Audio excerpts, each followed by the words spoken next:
नमस्कार। ऐतिहासिक स्रोतों के इस खास एक्सप्लेनर में बहुत बहुत स्वागत है। आज हम राजस्थान के इतिहास के सबसे लंबे और शायद सबसे गौरवशाली अध्यायों में से एक यानी मेवाड़ के गोहिल वंश की पूरी टाइमलाइन को डिकोड करने जा रहे हैं। ये कोई छोटी मोटी कहानी नहीं है, ये अदम्य साहस की एक महागाथा है। तो चलिए बिना किसी देरी के सीधे इसमें गोता लगाते हैं। अब इस इतिहास का स्केल कितना विशाल है, इसे समझने के लिए प्रसिद्ध इतिहासकार कर्नल जेम्स टॉड की इस बात पर गौर कीजिए। उनका कहना था कि मेवाड़ में ऐसी कोई भी घाटी नहीं है जो किसी न किसी वीर के खून से पवित्र न हुई हो। उन्होंने तो मेवाड़ के ऐतिहासिक युद्धों की तुलना सीधे सीधे ग्रीस के मशहूर थर्मोपल्ली युद्ध से कर दी थी। सोचने वाली बात है ना? मतलब हम यहाँ किसी आम इतिहास की बात नहीं कर रहे हैं, बल्कि शौर्य और बलिदान के एक ऐसे महाकाव्य को खंगालने वाले हैं जिसकी गूंज आज भी साफ सुनाई देती है। तो आज के हमारे इस एक्सप्लेनर का रोड मैप कुछ इस तरह रहेगा। हम शुरुआत करेंगे गुहिलों की उत्पत्ति से, उसके बाद देखेंगे मेवाड़ का स्वर्ण युग, फिर चित्तौड़ का पतन और कैसे उदयपुर का उदय हुआ। इसके बाद हम महाराणा प्रताप की किंवदंती पर बात करेंगे और आखिर में चर्चा होगी उन संधियों और शानदार स्थापत्य कला की जिसने इस वंश की विरासत को हमेशा के लिए अमर कर दिया। चलिए सबसे पहले बात करते हैं भाग 1 की, गुहिलों की उत्पत्ति। देखिए, इस राजवंश का जो शुरुआती समय है ना, वो बहुत ही दिलचस्प है। डॉक्टर गौरी शंकर हीराचंद ओझा जैसे इतिहासकारों के मुताबिक लगभग 566 ईस्वी के आसपास गुहिल ने इस वंश की नींव रखी थी। लेकिन अगर असली ताकत की बात करें तो वो दिखाई बप्पा रावल ने। उन्होंने 734 ईस्वी में सीधा चित्तौड़ पर ही कब्जा कर लिया। विदेशी हमलावरों को उन्होंने इतनी बुरी तरह खदेड़ा था कि इतिहासकार सीवी वैद ने उनकी तुलना मशहूर फ्रांसीसी सेनापति चार्ल्स मार्टेल से कर डाली। इसके बाद 1227 में भूताला के युद्ध में जैत्र सिंह की जीत होती है और फिर आता है 1303 का वो ऐतिहासिक और बेहद तनावपूर्ण दौर जब रतन सिंह का सीधा आमना सामना दिल्ली के सुल्तान अलाउद्दीन खिलजी से हुआ।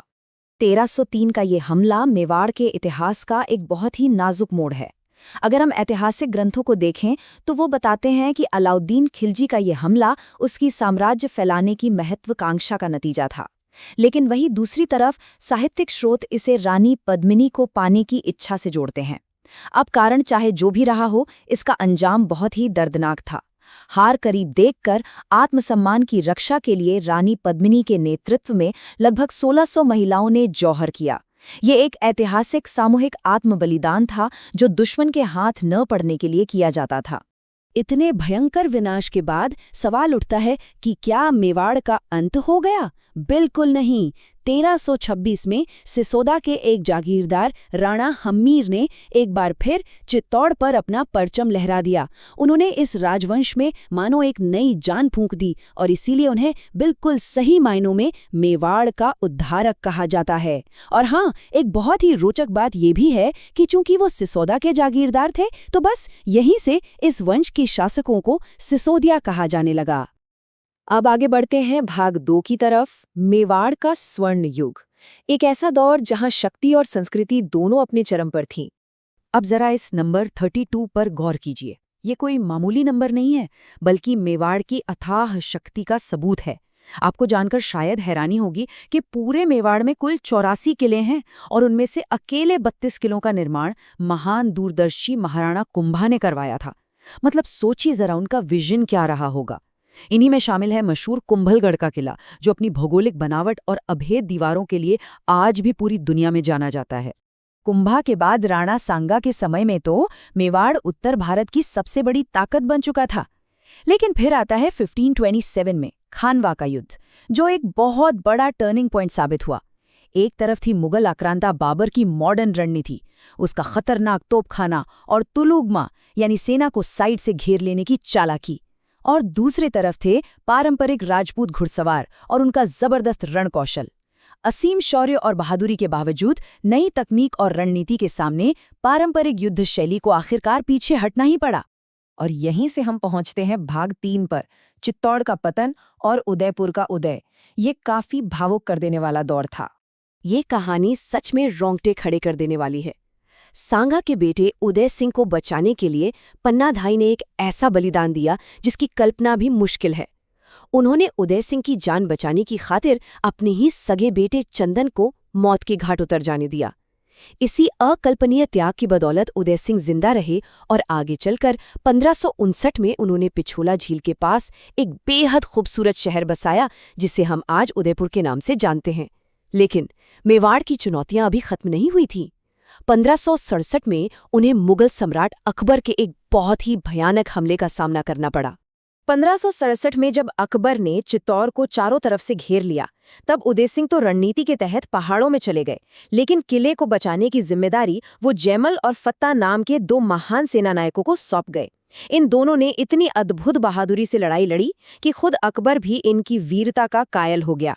सम्मान के तौर पर अकबर ने आगरा के किले के बाहर हाथी पर बैठे हुए जैमल और फत्ता की पत्थर की विशाल मूर्तियां लगवाईं।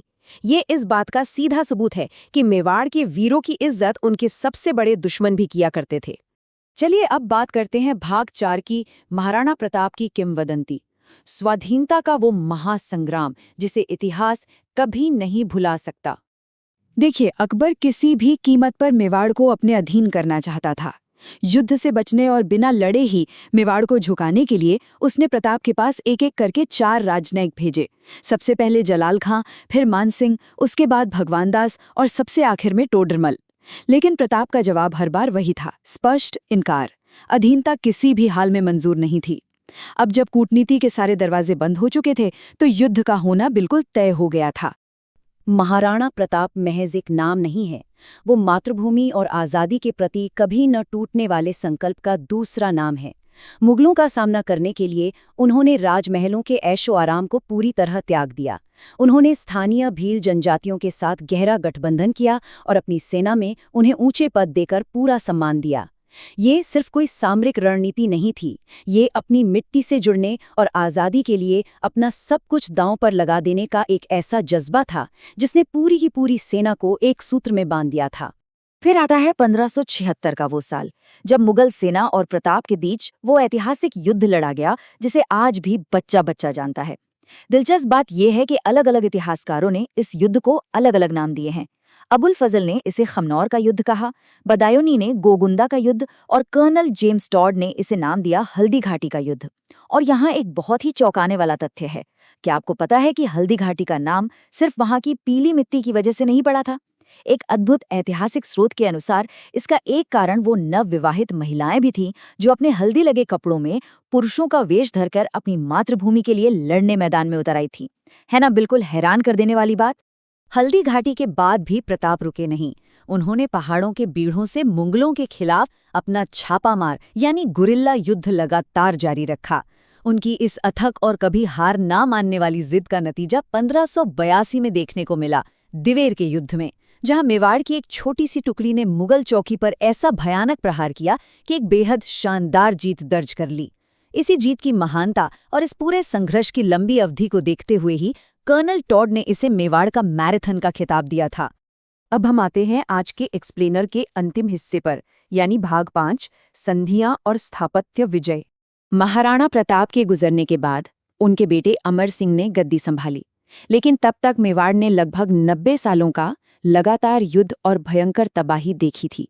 मेवाड़ के सामंत अंदर तक टूट चुके थे, थक चुके थे और उनकी जागीरें पूरी तरह वीरान हो गई थीं।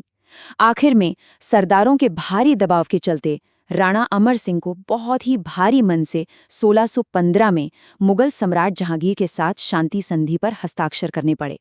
भले ही इस संधि से उन्हें अपना चित्तौड़ वापस मिल गया, लेकिन ऐतिहासिक स्रोत बताते हैं कि अमर सिंह इस समझौते से इतने ज्यादा दुखी हुए थे कि उन्होंने खुद को राजकाट से बिल्कुल ही अलग थलग कर लिया। शांति का ये दौर कोई बहुत लंबा नहीं चला, लेकिन इसने मेवाड़ को फिर से नवनिर्माण की तरफ मोड़ने का मौका जरूर दिया। अगर हम शुरुआती दौर की बात करें तो महाराणा कुम्मा के समय का जो विशाल स्थापत्य था वो सीधे सीधे शक्ति और किलेबंदी का प्रतीक था। लेकिन वहीं दूसरी तरफ जब हम 1652 में शासक बने महाराणा राज सिंह के दौर को देखते हैं तो नज़ारा कुछ और ही है। उस समय औरंगजेब के साथ राजनीतिक तनाव और खुला संघर्ष चल रहा था, लेकिन फिर भी राज सिंह ने अपना फोकस वापस विशाल बुनियादी ढांचे और जनकल्याण पर मजबूती से टिकाए रखा। राज सिंह के जनकल्याण का सबसे बेहतरीन और बड़ा उदाहरण है राजसमंद झील। इसे उन्होंने भयानक अकाल से लोगों को राहत दिलाने के लिए बनवाया था। लेकिन जो एक चीज इस झील को इतिहास में हमेशा हमेशा के लिए अमर बना देती है, वो है राज प्रशस्ति। इस झील के किनारे 9 चौकी नाम की एक जगह है, जहां 25 बहुत ही विशाल काले संगमरमर की शिलाओं पर संस्कृत भाषा में मेवाड़ का पूरा इतिहास उकेरा गया है। आपको जानकर अचरज होगा कि इसे दुनिया का सबसे बड़ा शिलालेख माना जाता है। जरा सोचकर देखिए, एक शासक जो एक तरफ अकाल से लड़ रहा है, दूसरी तरफ मुगलों से भिड़ रहा है और उसी समय अपने वंश की इस महागाथा को हमेशा के लिए पत्थरों पर उकेर रहा है। सच में एक अकल्पनीय उपलब्धि है। तो आज के इस ऐतिहासिक एक्सप्लेनर के अंत में एक बहुत ही गहरा सवाल हमारे सामने आकर खड़ा हो जाता है। सदियों तक दिए गए उन अकल्पनीय सैन्य बलिदानों और महायुद्धों के बाद क्या वो कूटनीतिक संधियां थीं जिन्होंने आखिरकार मेवाड़ के वजूद को बचाया, या फिर ये आसमान छूते हुए किले और काले पत्थरों पर उकेरी गई वो अमर स्थापत्य कला थी जिसने मेवाड़ की विरासत को आज तक इतनी मजबूती से जिंदा रखा है? इस बारे में सोचने पर काफी कुछ साफ होता है। खैर, स्रोतों के इस अद्भुत सफर में साथ जुड़ने के लिए बहुत बहुत धन्यवाद।